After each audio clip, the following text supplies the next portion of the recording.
CM योगी के रामपुर दौरे के बाद सपा के कद्दावर नेता आजम खान ने पार्टी कार्यालय पर प्रेस वार्ता की। मीडिया से बात करते हुए कहा कि इसमें कोई शक नहीं है कि रामपुर बदला है। बिजली के नाम पर लूटमार, एनआरसी के नाम पर बेगुनाह की मौत, एक नौजवान की शहादत, बेशुमार बेगुनाह लोग जेलों में पुलिस की बेपनाह उगाही, बेरोजगारी, 24 घंटे में से शहर को सिर्फ 4 घंटे बिजली। रामपुर बदल रहा है। मुझे इस बात पर पूरा इकरार है कि जो बदलाव रामपुर में आया है वो ऐतिहासिक है। ये दिन रामपुर में पिछले 40 सालों में नहीं दिखे।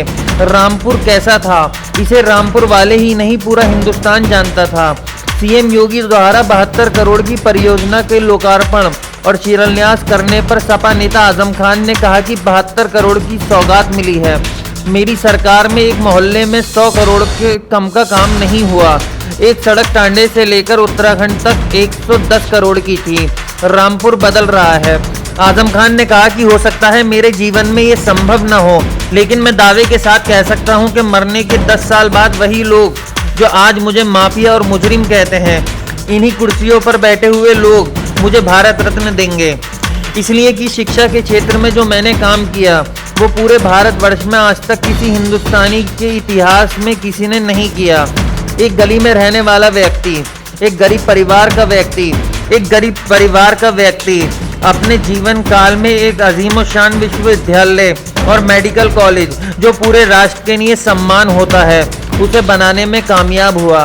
ये एक ऐसा शहर है जहां 8वें से ज़्यादा पढ़ने की इजाज़त नहीं थी, उसकी बेड़ियां डाल दी जाती थी। हमारे यहाँ कलेक्टर, मेजर, जनरल, कर्नल 8वां पास हुआ करते थे।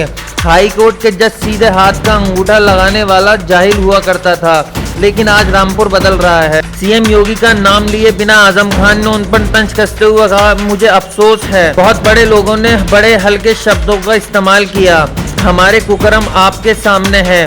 2.25 बीघा जमीन के लिए हमें माफिया कहा गया। जहां वो जमीन है उसे ले लिया जाए। 27 लोगों की वो जमीन है जिसके बारे में हमें नहीं मालूम, और जिनकी वो ज़मीन होगी उन्हें भी नहीं मालूम। लेकिन हमारी सूचना में यह है कि वो सारे लोग ज़मीन बेच चुके हैं।